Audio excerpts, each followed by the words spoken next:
Newton's law chapter में जो friction वाला चैप्टर चल रहा है, तो फ्रिक्शन वाला क्वेश्चन में 93 से स्टार्ट हुआ है। फ्रिक्शन चैप्टर का क्वेश्चन बुकलेट में 93 से स्टार्ट हुआ है, 113 तक हम लोग कर चुके हैं। हम लोग स्टार्ट करते हैं क्वेश्चन नंबर 114। क्या दिया हुआ है? A body of the mass, a body on the horizontal surface, coefficient of static friction the kinetic friction दिया हुआ है। ये जो है सर ब्लॉक रखा हुआ है सरफेस पर, और यहाँ पर मियस दिया हुआ है 0.4 और म्यूके दिया हुआ है 0.2।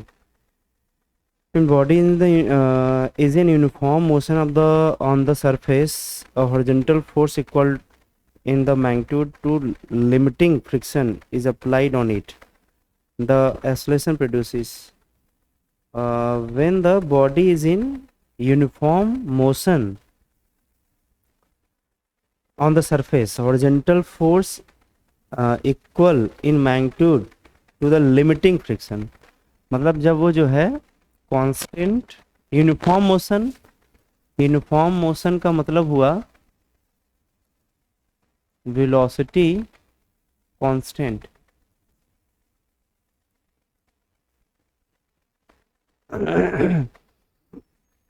यूनिफॉर्म मोशन का मतलब वेलोसिटी कांस्टेंट हो जाएगा, और उस केस में जितना फ्रिक्शन फोर्स लगेगा वो मतलब जो फोर्स लग रहा है when body is in uniform motion, मतलब वेलोसिटी कांस्टेंट मतलब नेट फोर्स जीरो, और horizontal force equal in magnitude to limiting. तो जो फोर्स यहाँ लग रहा है वो है लिमिटिंग फ्रिक्शन जो लगेगा। लिमिटिंग फ्रिक्शन कितना लगेगा? मियस इंटू एन, यही होगा एफ मैक्स। मियस कितना होगा? 0.4, और नॉर्मल का वैल्यू क्या होगा? वो एम जी हो जाएगा। क्लियर ना? अगर हम एक्सेलरेशन की बात करें, अच्छा इसको लेते हैं पहले। ये हो गया एफ मैक्स, और उसके बराबर एक्सटर्नल फोर्स लग रहा है, मतलब ये हो गया 0.4 एम जी। अच्छा, जब वो मोशन स्टार्ट कर ही देगा तो कितना जो है एक्सेलरेशन प्रोड्यूस होगा? जब मोशन स्टार्ट कर देगा तो यहाँ पर काइनेटिक फ्रिक्शन लगेगा, अब वो होगा म्यू के एम जी, मतलब 0.2 एम जी। नेट फोर्स कितना होगा? नेट फोर्स हो जाएगा, नेट फोर्स वो आ जाएगा 0.4 M G minus 0.2 M G, मतलब 0.2 एम जी। और यही किसके बराबर? m into a. अच्छा, m वही मास तो वही है, तो मास से मास कैंसिल, तो यहाँ से a इक्वल टू कितना आ गया? तो g का वैल्यू 10 रख लेते हैं, 9.8 जैसा दिया हो क्वेश्चन में। ऑप्शन के हिसाब से तो एक मिनट, कुछ मिस्टेक हो रहा है क्या इसमें? Net force is equal to mass into acceleration. हाँ ठीक है, 0.2 जी, मतलब जी का वैल्यू यहाँ ना 10 लिया है ना 9.8 लिया है, वो जी का जी ही रख दिया है, वैल्यू नहीं रखा है, तो 0.2 जी हो जाएगा, मतलब इसका ऑप्शन हो जाएगा सी। अब आते हैं क्वेश्चन नंबर 115 में। 115 में क्या दिया हुआ है? A particle is projected along the line of the greatest slope of the rough plane inclined at angle 45 degree with the horizontal. If the coefficient of friction, the retardation of the particle is the line of the greatest slope up, and मतलब 45 degree angle बना हुआ है, और ऊपर की तरफ जो है उसको प्रोजेक्ट करते हैं। If the coefficient of friction, mu का वैल्यू दिया है 1/2, रिटार्डेशन ऑफ द पार्टिकल क्या होगा? अच्छा, रिटार्डेशन ऑफ द पार्टिकल हो जाएगा g sine theta plus G mu K cos theta.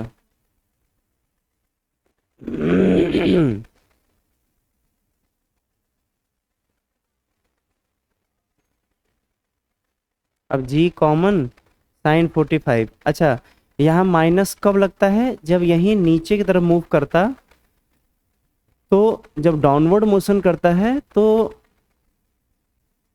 Downward motion में फ्रिक्शन फोर्स पीछे लगता है और mg साइन थीटा नीचे लगता है, यहाँ माइनस आ जाता है।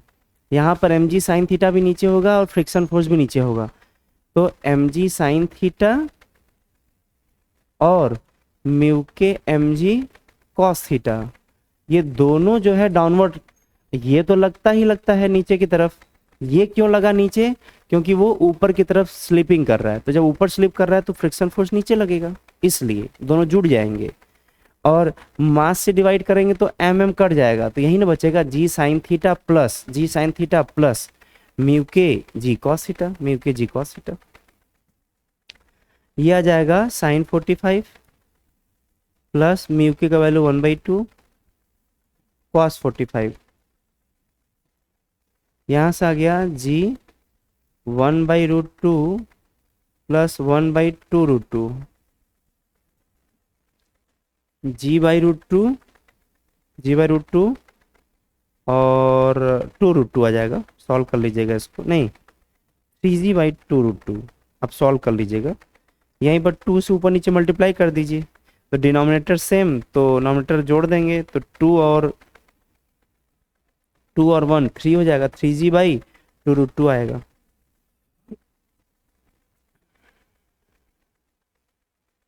फिर मिस्टेक हो रहा है क्या? नहीं, सही है, ये जोड़ा नहीं है, ब्रैकेट में 1 + 1/2, तो 3/2 आ जाएगा ना, डी वाला ऑप्शन होगा। ये क्या किया है, जोड़ा ही नहीं है, ये सिंपली इसको g/√2 बाहर करके 1 + 1/2 कर दिया है, तो बात एक ही है दोनों का। ये आ जाएगा डी ऑप्शन सही होगा इसका। अब क्वेश्चन नंबर 116 क्या दिया हुआ है? A block of the wing 200 newton is pulling along the rough horizontal surface with the velocity constant speed of the by a force of 100 newton acting at an angle 30 degree with the above the horizontal coefficient of kinetic friction between the block and surface. देखिए, block का weight दिया है 200 Newton और 100 Newton का force, 100 Newton का force लग रहा है कितना एंगल पर? 30 डिग्री पर। The coefficient of kinetic friction between the block and the surface, mu के पूछ रहा है, म्यू के पूछ रहा है। कांस्टेंट स्पीड से चल रहा है, कांस्टेंट स्पीड से तभी चलेगा, v कांस्टेंट है, ऐसा तब होगा जब फोर्स क्या हो जाएगा, 0। फोर्स 0 कब होगा? इसका कॉम्पोनेंट इधर तोड़ेंगे तो 100 साइन नहीं कॉस आएगा, तो 100 कॉस 30 मतलब 100√3/2 मतलब 50 50√3। तो जितना फोर्स इधर लगेगा उतना फोर्स इधर भी लगना चाहिए, तभी तो नेट फोर्स 0 होगा। तो देखिए 100 का इधर कंपोनेंट कितना आएगा, 50 आएगा, तो 200 में से नॉर्मल किधर लगेगा, नॉर्मल ऊपर ही लगेगा, तो नॉर्मल जो निकालना होगा तो नॉर्मल प्लस 50 मिल करके 200 के बराबर, तो नॉर्मल 150। तो यहाँ से आ गया एफ के इजकल टू म्यू के इंटू एन। म्यू के का वैल्यू कितना वही निकालना है, एन का वैल्यू कितना 150, ये आ गया एफ के का वैल्यू जो पीछे लगेगा, तो यहाँ से लग जाएगा ये एफ के है। तो नेट फोर्स 0 चूंकि करना है, नेट फोर्स 0 का मतलब कि एफ के इजिकल टू 50√3, एफ के कितना है म्यू के इंटू 150 इजकल टू 50√3, ये आ गया 3, तो म्यू के इजकल टू √3/3 मतलब 1/√3, यही होगा म्यू के का वैल्यू। और जब इसको सॉल्व करेंगे तो 1/√3 को सॉल्व करेंगे 1/1.732 शायद कुछ ऐसा आएगा, और इसको जब डिवाइड करके सॉल्व करेंगे तो 0.58 आएगा, मतलब वही आपका बी ऑप्शन सही होगा। क्लियर ना, इसका बी ऑप्शन सही होगा। अब आते हैं क्वेश्चन नंबर 117 में।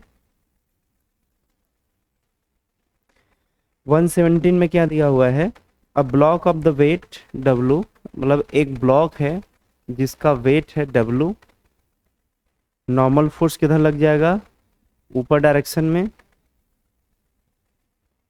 कोफिशिएंट ऑफ फ्रिक्शन कितना दिया है mu, two forces W/2 each are applied as on figure, एक फोर्स लग रहा है W/2 इधर और दूसरा लग रहा है इधर W/2। अच्छा, यहाँ से एंगल कितना बनाएगा, 30 डिग्री बना रहा है, तो इधर इधर कितना कंपोनेंट आएगा इसका, W/2 cos 30, और इधर आ जाएगा W/2 sin 30, और sin 30 1/2, मतलब ये जाएगा W/4। और नॉर्मल फोर्स भी ऊपर ही है, तो नॉर्मल फोर्स कितना होगा, तो नॉर्मल ऊपर लग रहा है और ये जो कंपोनेंट आया है वो भी ऊपर ही लग रहा है, और दोनों मिल करके नीचे वाले के बराबर। यहाँ से N equal to W minus W/4 आ जाएगा 3W/4, ये आ गया नॉर्मल फोर्स। अब यहाँ से हम अगर मैक्सिमम स्टैटिक फ्रिक्शन फोर्स निकालना चाहें, पूछ क्या रहा है, चूज द करेक्ट स्टेटमेंट। ऐसे करते हैं, क्षमता की जरूरत तो पड़ेगा ही, मैक्सिमम स्टैटिक फ्रिक्शन फोर्स का जरूरत पड़ेगा ही। जब म्यू एस इंटू एन, तो म्यू एस म्यू है, म्यू इंटू एन का वैल्यू आ जाएगा 3W/4। चलिए, ये आ गया हम लोग का मैक्सिमम स्टैटिक फ्रिक्शन फोर्स। अच्छा, अब देखिए ये कितना होगा, ये हो जाएगा W√3/2 इंटू 2 मतलब 4। देखिए ये हो गया बाहरी फोर्स और ये हो गया उसका क्षमता। अब ब्लॉक को अगर जस्ट चलाना है, क्योंकि देखिए ऑप्शन में जो दिया हुआ है वो ऑप्शन को पढ़िए, तो उसमें लिखा हुआ है कि जैसे बी ऑप्शन दिया वर्कडन बाई द फ्रिक्शन, तो वर्डन का केस है, तो पहले ये तो पता कर लेंगे चल रहा है कि नहीं चल रहा है। तो अच्छा, अगर इसको चलना है या नहीं चलना है, तो बाउंड्री कंडीशन क्या है, यही है, बाहरी वो क्षमता के बराबर होना चाहिए, ये जस्ट चलने वाला कंडीशन होता है। अगर बाहरी कम हो जाएगा, क्षमता ज़्यादा हो जाएगा, क्षमता ज़्यादा बाहरी कम, बाहरी कम तो नहीं चलेगा। और चलाना है तो क्या करना होगा, क्षमता को बाहरी को कम, चलाना है तो बाहरी को ज़्यादा करना पड़ेगा और क्षमता को कम करना पड़ेगा। तो जैसा ऑप्शन उसके हिसाब से कंडीशन लगाएंगे।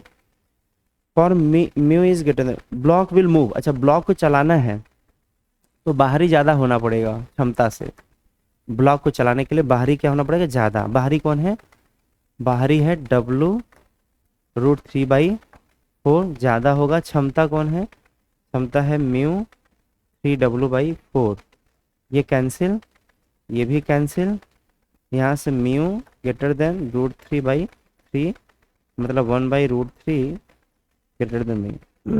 चलाना है तो ये कंडीशन होना चाहिए, इसका मतलब ए ऑप्शन गलत है, क्योंकि लिखा है ए ऑप्शन में ब्लॉक विल मूव, कब मूव करेगा, जब म्यू ज़्यादा होगा 1/√3/5 से, तो गलत है। नेक्स्ट, इसमें कुछ कैलकुलेशन मिस्टेक नहीं है ना, इसमें देख लेते हैं। हाँ, एक मिस्टेक तो है, ये जो W/2 है वो हम लोग नहीं कंसीडर किए हैं, मतलब यहाँ से ये मिस्टेक हुआ है, इसको मिटा देते हैं। देखिए हम लोग ये लिखे थे इक्वेशन ना, तो हम लोग केवल 1 2 3 1 2 3 3 को ही कंसीडर किए थे, 1 2 3, ये भी तो है, ये नीचे लग रहा है, तो नीचे कौन कौन लग रहे हैं, W और W/2। इसको सॉल्व कर लीजिए, n का वैल्यू कितना आएगा, यहाँ जाएगा 3W/2 माइनस W/4, ये आ जाएगा कितना आएगा, ये 3W/4 माइनस W, कितना आ रहा है, कितना आ रहा है, कितना आ रहा है, आ,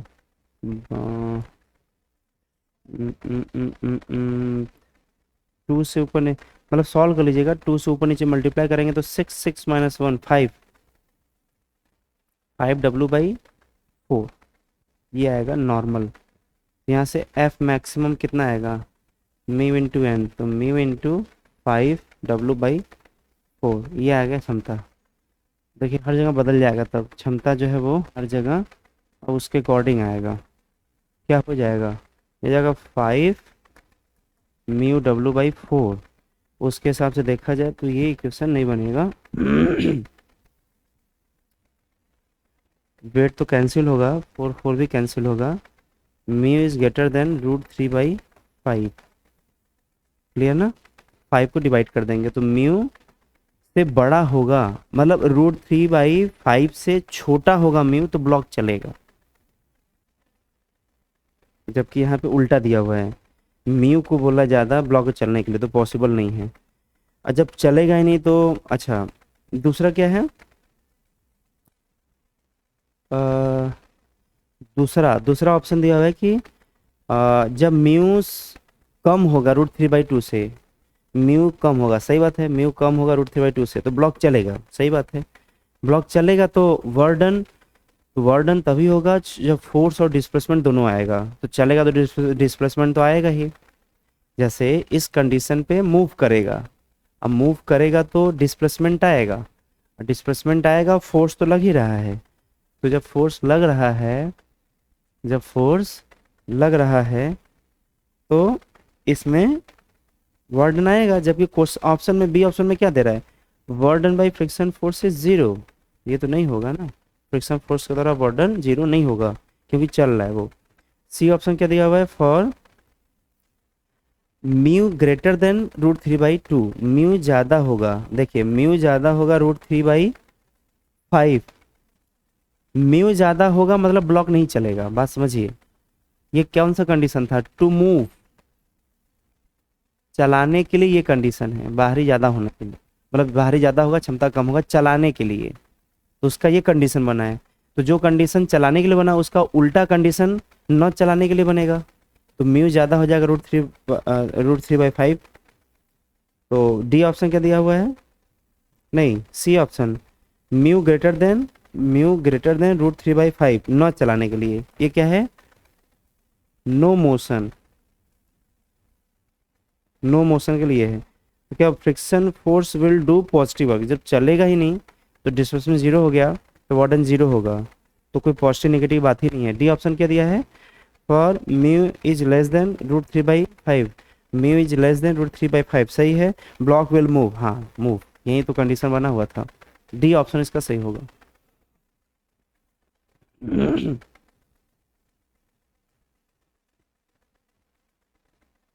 नेक्स्ट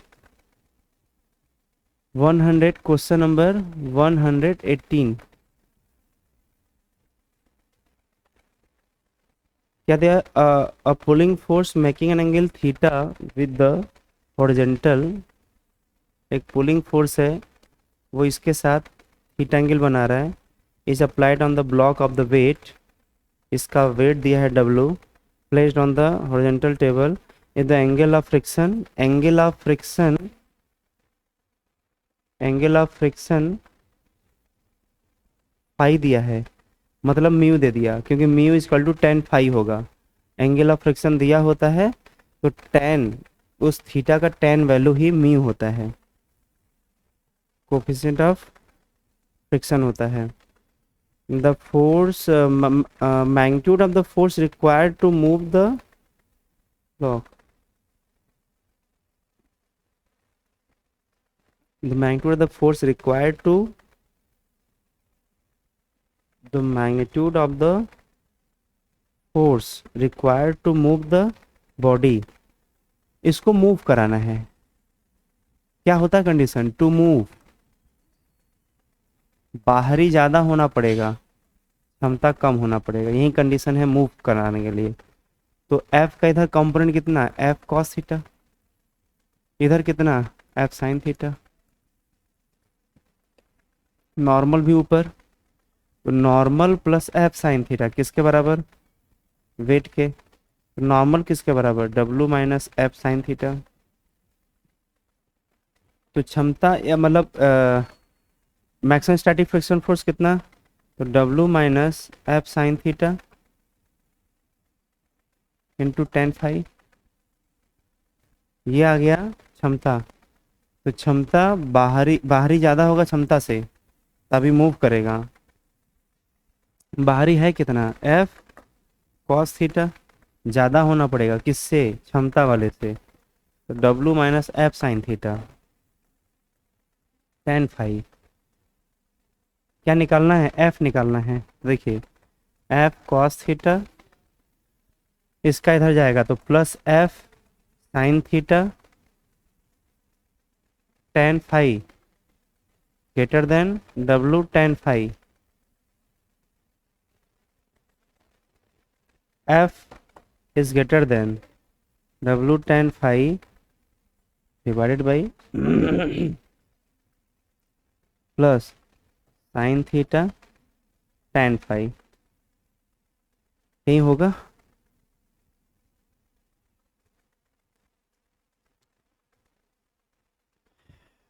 ऑप्शन के हिसाब से हमें कुछ बदलना पड़ेगा, मतलब इसको ऑप्शन सही लाने के लिए इसको अभी और सुधारना होगा। देखिए यहाँ तो नोट कर लीजिएगा, हम यहाँ पे लिख देते हैं।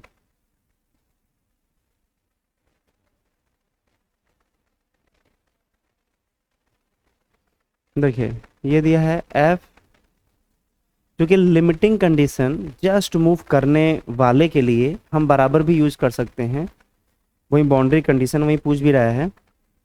F is equal to W sine phi divided by cos phi divided by cos theta plus sine theta. इस टेन थीटा क्या लिख सकते हैं, साइन फाई कॉस फाई। अब देखिए कॉस फाई को इधर मल्टीप्लाई करिए तो हो जाएगा W sine phi divided by cos phi divided by whole divided by cos theta cos phi plus sine theta sine phi. ये हो जाएगा whole divided by cos phi. अब कॉस फाई कैंसिल हो गया तो यहाँ जाएगा W sine phi divided by, अब देखिए cos theta cos phi plus sine theta sine phi होता है वो किसका, cos cos theta minus phi का। ये फॉर्मूला होता है। कॉस थीटा माइनस फाई को जब ओपन करेंगे तो यहीं आ जाएगा। ये फॉर्मूला याद रहना चाहिए, क्लियर ना। तो इसका ऑप्शन आ जाएगा B. Question number 119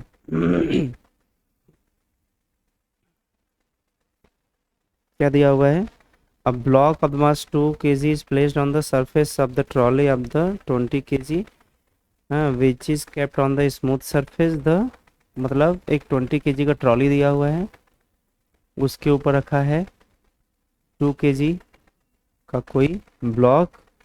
coefficient of friction between the block and the surface of the trolley is, मतलब यहाँ पर ये म्यू इज इक्वल टू दिया है 0.25 and between the block and the surface of trolley is 0.25।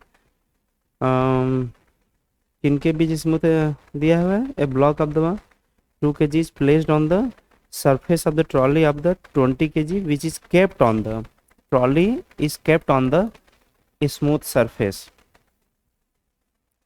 और इन दोनों के बीच तो 0.25 लग रहा है म्यू का value. If the horizontal force of 2 Newton is applied on the block, block के ऊपर 2 न्यूटन का फोर्स लग रहा है। The acceleration of the system, तो सिस्टम का एक्सेलरेशन क्या होगा, ब्लॉक के ऊपर ब्लॉक रखा हो, कुछ इस टाइप का कॉन्सेप्ट हो तो वहाँ पर सॉल्व करने की तरह का यही होता है कि टोटल को एक ब्लॉक मान लेंगे, दोनों ब्लॉक को एक ब्लॉक मान लेंगे और टोटल फोर्स दिखा देंगे यहाँ पर कितना है 2। एक्सेलरेशन आ जाएगा फोर्स डिवाइडेड बाई मास, मतलब 2 डिवाइडेड बाई 22, 2 डिवाइडेड बाई 22 मतलब 1/11। अब जो है अगर हम 20 kg का एबीडी बनाएं 20 kg का, तो 20 kg के एबीडी में फ्रिक्शन फोर्स इधर आएगा, क्योंकि 2 kg वाले पर पीछे लगेगा। अप्लाइड फोर्स के अपोजिट लगता है, तो जब इस पे अपोजिट तो इस पे आगे लगेगा। ये फ्रिक्शन फोर्स है। फ्रिक्शन फोर्स का अच्छा एक्सेलरेशन कितना आया है, A इज इक्वल टू 1/11। तो फ्रिक्शन फोर्स इक्वल टू जाएगा 2 इंटू 1/11 मतलब 2/11। ये आ गया friction force, required friction force. अच्छा यहाँ पर कितना उसका क्षमता है F मैक्स, वो हो जाएगा μs इंटू एन। आ जाएगा 0.25 इंटू 20, ये आ जाएगा 0.5, नहीं कितना आएगा, 5 आ जाएगा, कितना आएगा 5। और देखिए क्षमता ज़्यादा है, ज़रूरत कम है, रिक्वायरमेंट क्या है, कम, क्षमता ज़्यादा, इसका मतलब कि आंसर जो है जो माने थे वही हो जाएगा 1/11। अब 1/11 को अगर डिवाइड करते हैं तो ये करीब करीब 0.09 आएगा। करीब करीब 0.09 आएगा, इसका ऑप्शन डी आएगा। कैसे पता दोनों साथ साथ चल रहे हैं, क्योंकि क्षमता ज़्यादा है, ज़रूरत कम है, ज़रूरत कम क्षमता ज़्यादा होता है तो साथ साथ चलते हैं। क्लियर ना, ये आ गया 119 का। अब आते हैं क्वेश्चन नंबर 120 पर। 120 क्या दिया हुआ है, एक सरफेस ब्लॉक फोर्स, यही है,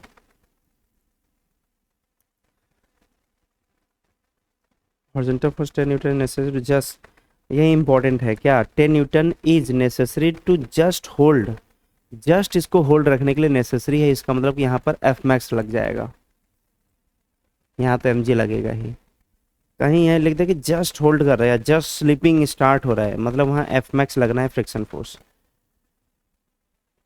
म्यू का वैल्यू कितना दिया हुआ है, ब्लॉक और सरफेस के बीच 0 पॉइंट, ब्लॉक और वॉल के बीच 0.2, weight of the block is, तो इसका वेट मतलब ये पूछ रहा है क्या होगा, तो भाई सी बात है, इसका एफबीडी बनाएंगे तो नॉर्मल इधर आ जाएगा, नॉर्मल 10 के बराबर हो जाएगा, नॉर्मल 10 के बराबर होगा तो यहाँ से एफ मैक्स आ जाएगा म्यू एस इंटू एन, यहाँ जाएगा 0.2 इंटू नॉर्मल का वैल्यू 10 मतलब 2 आ गया, ये आ गया क्षमता, और वहीं यहाँ पर रखेंगे और जस्ट इसको होल्ड करने के लिए, तो ये बाहरी क्षमता के बराबर होगा, तो क्षमता क्षमता है 2 और बाहरी वहीं जो mg वाला है वो बाहरी है वेट, तो वेट 2 न्यूटन के बराबर हो जाएगा यहाँ पर, ये आ जाएगा, इसका आ जाएगा ऑप्शन कौन सा,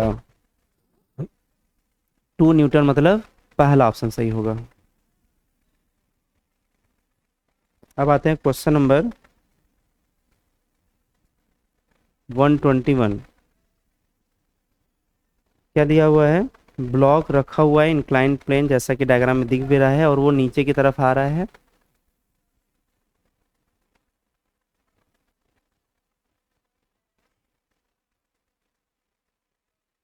कांस्टेंट वेलोसिटी से आ रहा है, मास m है, 30 degree, what should the coefficient of friction between the block, friction let the block move down with the constant velocity relative to the elevator, what should be the coefficient of friction to let the block move down with constant velocity relative to the elevator, elevator के relative मतलब respect में constant velocity से चले, इसके लिए जो है क्या बोला, what should be the coefficient of friction, coefficient of friction क्या होगा, ठीक है, तो कोफिशिएंट ऑफ फ्रिक्शन निकालना है। देखिए ये कांस्टेंट वेलोसिटी से आने का मतलब ये हुआ कि एम जी साइन थीटा वो उसके म्यू के एम जी कॉस थीटा के बराबर होना चाहिए, तभी तो नेट फोर्स 0 होगा, क्योंकि कांस्टेंट वेलोसिटी से एलिवेटर नीचे आ रहा है, यहाँ तो यहाँ पे सूडो फोर्स लगेगा नहीं, तो अगर ग्राउंड पे भी रखा रहता ये इंक्लाइन प्लेन तो सोल्यूशन का तरीका वही होता जैसा एलिवेटर पे रख करके सॉल्व कर रहे हैं।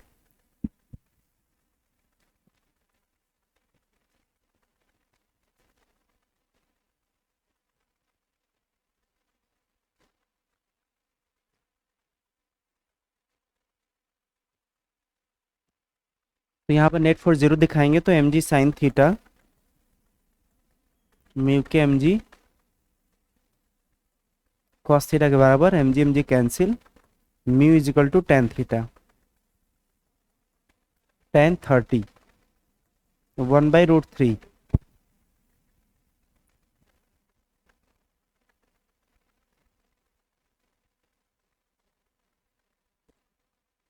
इसका ए ऑप्शन सही हो जाएगा।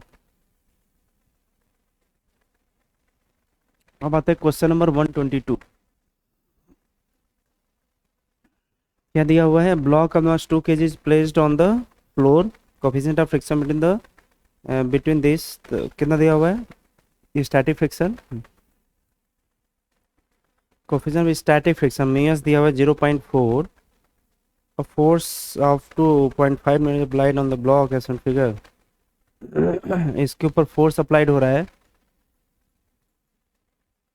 2.5 newton. Calculate the force of friction between the block and the floor. Mass दिया है 2 kg, तो 20 नीचे, नॉर्मल ऊपर, नॉर्मल इक्वल टू 20, तो F max is equal to मीएस इंटू एन, मीएस का वैल्यू 0.4 इंटू एन का वैल्यू 20, ये आ गया 8, ये आ गया क्षमता। बाहरी क्या है? 2.5, बाहरी कम है, क्षमता ज़्यादा है। बाहरी कम होता है तो ब्लॉक नहीं चलता, मतलब जब ब्लॉक नहीं चलेगा तो बाहरी के बराबर डायरेक्शन अपोजिट फ्रिक्शन फोर्स लगता है।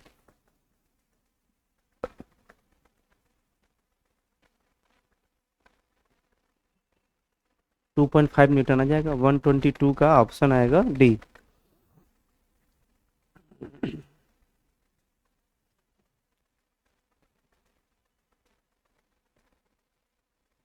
अब आते हैं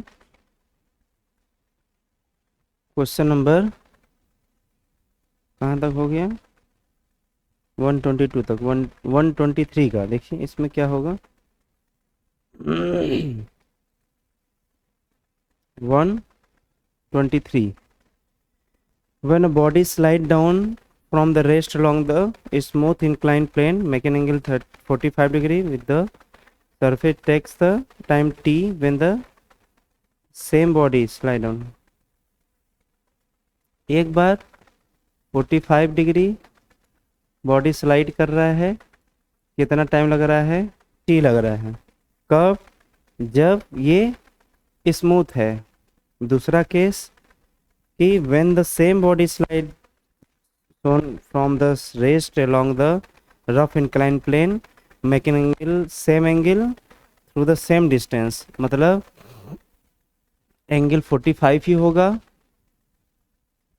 सेम डिस्टेंस भी चलना है उसको, जितना ये चला है सेम डिस्टेंस। तो इसको टाइम जो लग रहा है वो पीटी लग रहा है, यहाँ पर पीटी लग रहा है ब्लॉक को यहाँ से यहाँ तक आने में। Where P some number greater than 1, P जो है वो 1 से ज़्यादा है। The coefficient of friction between the body and the rough plane is, इनके बीच का फ्रिक्शन कोफिशिएंट कितना होगा?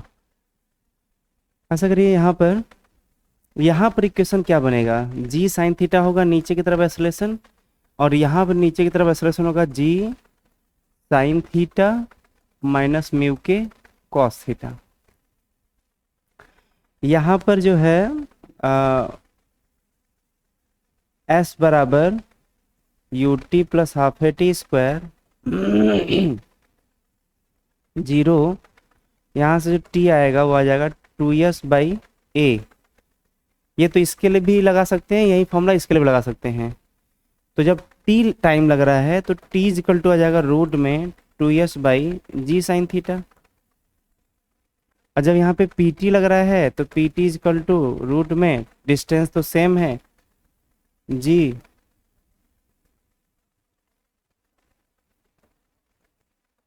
ये हो जाएगा। तो T divided by P T is equal to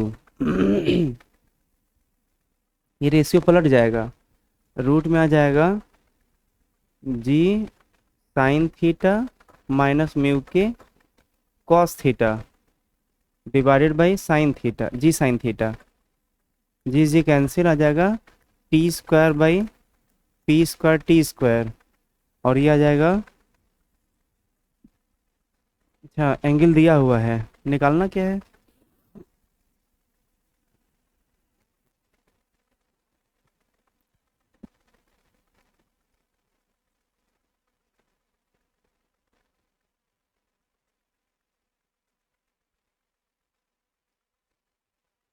यहाँ पर म्यू का वैल्यू निकालना है। म्यू के का वैल्यू के निकालना है। 45 दिया हुआ है, तो यहाँ 45 रखेंगे, यहाँ से डिवाइड करिए तो sine theta by sine theta 1 minus mu के साइन 45 कॉस 45 सेम ही होता है, तो वो भी आ गया 1। अब क्रॉस मल्टीप्लाई करिए, यह जाएगा T square is equal to T square minus mu K T square. इसको इधर इधर करिए, म्यू के इज इक्वल टू आ जाएगा P square minus 1 divided by T square. ये कैंसिल हो गया। देखिए ऑप्शन किस टर्म में दे रहा है, हाँ, तो इसको अगर सिंप्लीफाई करेंगे तो 1 माइनस 1 बाई पी स्क्वायर आ जाएगा। मतलब बी ऑप्शन इसका सही होगा। अब आते हैं क्वेश्चन नंबर 124 पर। The rear side of the truck is open and the block of 20 kg is placed on the truck 4 meter away from the open end.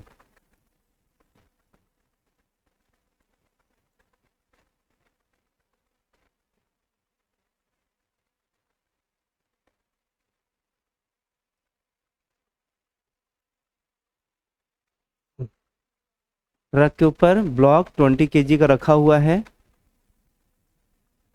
Mu का वैल्यू दिया हुआ है 0.15। The truck start from rest, ये आएगा a equal to 2 metre पर second square.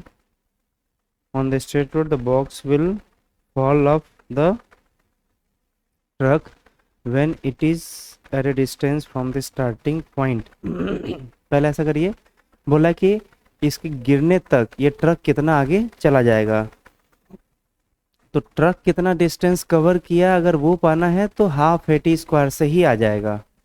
Half ए दिया है 2, लेकिन ये जो टाइम है किस टाइम पर डिस्टेंस कवर की बात कर रहा है, वो टाइम जितने टाइम बाद ये गिर जाएगा नीचे। तो पहले यहाँ से टाइम निकाला जब ये नीचे गिरेगा। तो जब इसका स्टडी करेंगे, ऑब्जर्वर को यहाँ बैठा देते हैं तो सूडो फोर्स लगेगा ब्लॉक के ऊपर। सूडो फोर्स इधर लगेगा m इंटू ए, एम कितना m20 इंटू ए 2, मतलब आ जाएगा 40 न्यूटन। और म्यू आ गया 0.15, नॉर्मल ऊपर 200 नीचे, यहाँ से एफ मैक्स आ गया या एफ के जो भी, चूँकि म्यू अकेले दिया हुआ है तो म्यू के और म्यू एस दोनों सेम होगा, तो यहाँ जाएगा 30। अब देखिए एफ मैक्स आ गया 30, जबकि बाहरी फोर्स ज़्यादा है, इसका मतलब जो फ्रिक्शन फोर्स 30 है वो कम है, बाहरी ज़्यादा तो ब्लॉक चलेगा। तो यहाँ से एक्सेलरेशन इक्वल टू आ जाएगा नेट फोर्स मतलब 40 minus 30 divided by total mass कितना होगा 20, मतलब ये आ गया 0.5 मीटर पर सेकेंड स्क्वायर। ये आ गया एक्सेलरेशन, कितना चलना है 4 मीटर, तो 4 मीटर अगर इसको चलना है यहाँ से यहाँ तक 4 मीटर, तो स्टार्टिंग फ्रॉम रेस्ट है, तो S equal to half A T, इसको डायरेक्ट लगा देंगे। एस कितना है 4, 1/2 0.5, तो टी स्क्वायर, ये आ जाएगा टी इक्वल टू 4 सेकेंड। देखिए 1/2 आएगा तो 1/2 1/2 1/4, 1/4 इधर जाएगा तो 4 इंटू 4, तो टी स्क्वायर इक्वल टू 4। यही जो टाइम आया है इस टाइम तक कितना ट्रक चला, तो यहाँ 4 का स्क्वायर रख देंगे, यहाँ जाएगा 2 टू कैंसिल 16 मीटर आएगा, ट्रक 16 मीटर आगे चला जाएगा, 16 मीटर आगे जाएगा। क्या दे रहा है इसमें, the box will fall off the truck when the box will fall off the truck when it is distance from the starting point equal to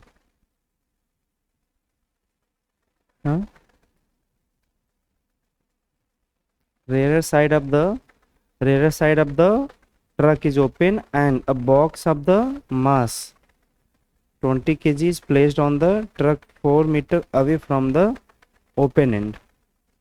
ठीक है, म्यू दिया हुआ है, जी दिया हुआ है, truck start from rest, with acceleration 2 on the straight road, the box will fall off the truck, ठीक है, when it is at a distance from the starting point equal to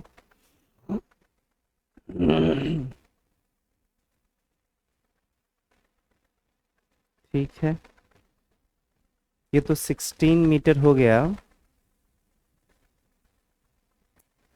The box will fall off the truck when it is at a distance from the starting point equal to, ये इसका starting point है. ऐसा करते हैं कि truck जो है यहाँ से कितना आगे जा चुका है, 16 मीटर. जब 16 मीटर आगे जा चुका है तो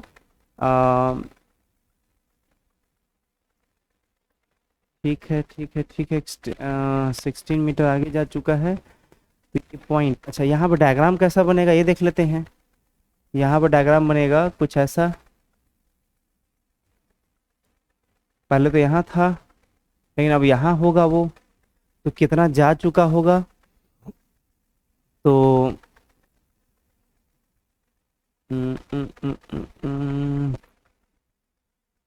यहाँ से लेकर के अगर ये स्लिप नहीं करता तो 4 सेकेंड पर वो 16 मीटर दूर रहता.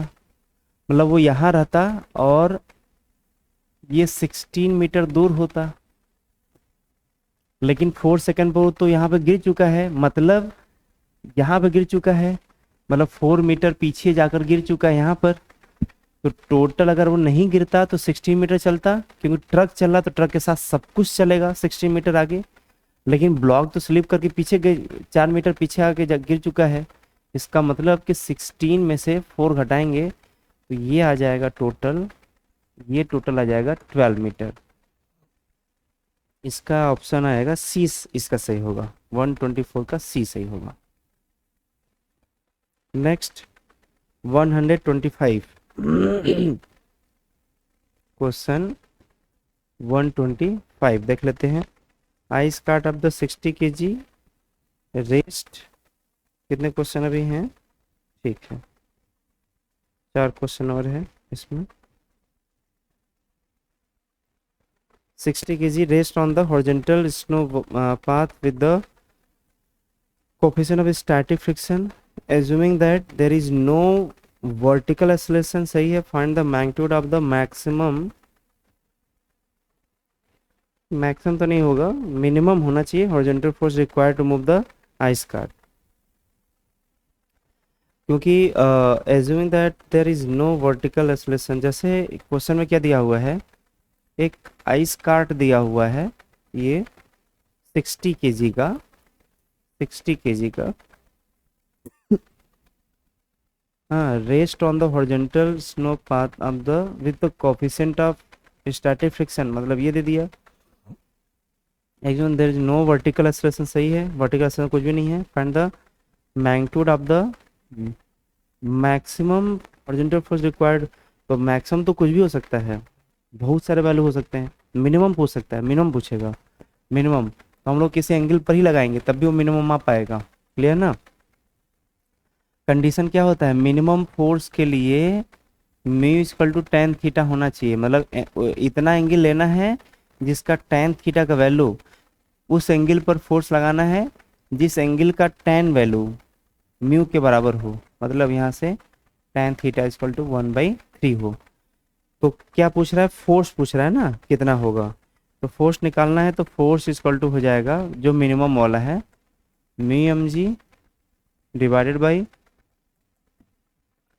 1 प्लस म्यू स्क्वायर. तो आ गया 1/3 mg. कितना दिया हुआ है, 6 हो जाएगा. या 1/3 वेट 60 kg का आ जाएगा 60 इंटू 9.8 डिवाइडेड बाई रूट में 1 प्लस 1/3 का स्क्वायर. ये कितना हो जाएगा, ये आ जाएगा 1/3 तो बाहर आ जाएगा. ये आ जाएगा 1/9 10 जाएगा रूट 10 डिवाइडेड बाई 3, और ये आ जाएगा 1/3 इंटू 60 इंटू 9.8। 3 से 3 कैंसिल हो जाएगा, √3। ये इसका लगभग लगभग डबल होगा, आप सॉल्व कर देख लीजिएगा। √10 जो है वो कैसे बता रहे हैं, जैसे पाई स्क्वायर का वैल्यू जो है वो लगभग लगभग 10 होता है या 9.8 होता है, 9.8, लगभग लगभग 9.8 होता है। तो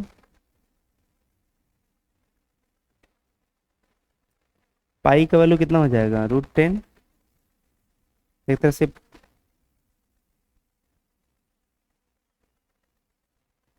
नहीं, पाई स्क्वायर रूट 9.8, 3.1, 2/7, 3, नहीं नहीं नहीं कि सही है इसमें। क्या पाई 22/7 कैलकुलेशन है, अब तो करना पड़ेगा। 3, और ये आ जाएगा 21,1/4।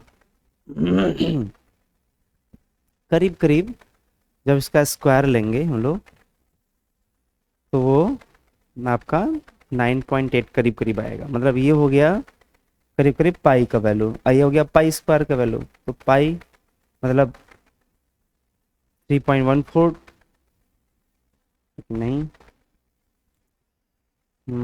अच्छा,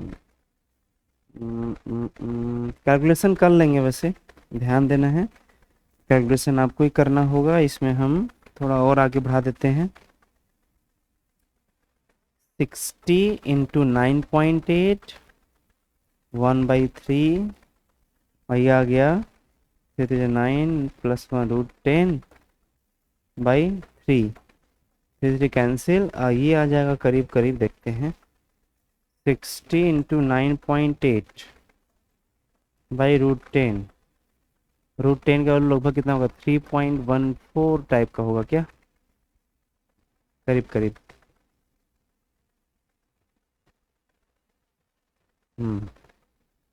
3.14, तो ये आ जाएगा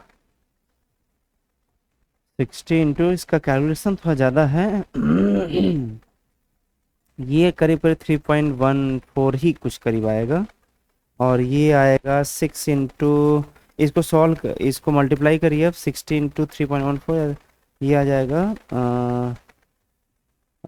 24, 4, 8, 18, 18.2 पर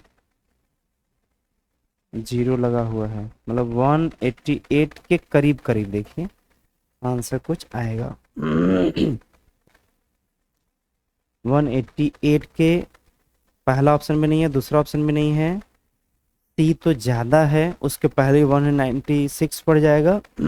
सब अप्रोक्सीमेशन में सॉल्व किए हैं इसलिए ऐसा आ रहा है, लगभग ये 190 के बराबर है करीब करीब, मतलब वही डी ऑप्शन सही होगा इसका। तो कैलकुलेशन में ज़्यादा है, इतना कैलकुलेशन का चांस बहुत कम होता है कि एग्जाम में आए, जो है ना, एग्जाम में चांसेस कम होता है, बहुत कैलकुलेशन नहीं कराता। नेक्स्ट आते हैं क्वेश्चन नंबर 126 पर, क्या दिया हुआ है, अ पार्टिकल इज मूविंग, अच्छा ये जो है constant speed, the radius of the path is triple the speed remain on start, then centrifugal force, ये तो सर्कुलर मोशन का है। A particle is moving on the circular circle of the radius R with constant speed, if the radius of the path is triple, radius of path जो है वो 3 times हो जा रहा है, स्पीड रिमेन अनचेंज होना चाहिए, अनस्टार्ट बोल रहा है, अनचेंज मतलब कि स्पीड वहीं रहना चाहिए, रहे, तो सेंटीमीटर फोर्स क्या होगा, तो सेंटीमीटर फोर्स क्या होता है, V square by M V square by R. Mass तो बदलेगा नहीं, स्पीड भी नहीं बदल रहा है, ये 3R हो जा रहा है, ये एफ सी डैश डिवाइड कर देंगे तो यहाँ से F C by F C dash equal to 3 आ रहा है, मतलब F C dash equal to हो जाएगा एफ सी बाई 3, मतलब ए ऑप्शन इसका सही होगा। नेक्स्ट क्या दे रहा है, the coefficient of starting dynamic friction वो दे दिया, म्यू एस म्यू के दे दिया, the minimum force required to the body is applied on the body and if it further continue the acceleration produced in the bodies. Question समझ लीजिएगा, इसमें question number 127 coefficient of static मतलब mu S और mu K दिया हुआ है, mu S दिया हुआ है 0.7, म्यू के दिया है 0.4, the minimum force required to move the body is applied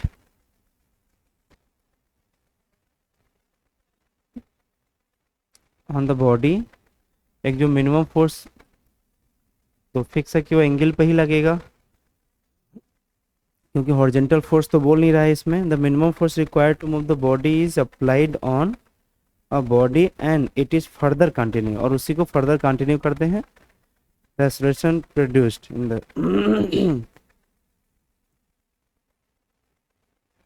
हमें ऐसा पता नहीं क्यों लग रहा है कि इसमें जो है वो हॉरिजॉन्टल लिखना चाहिए, जैसा आंसर दिख रहा है। ऐसा करते हैं, पहले हम लोग हॉरिजॉन्टल मान करके सॉल्व करते हैं। नियमता तो जैसा क्वेश्चन लिखा है,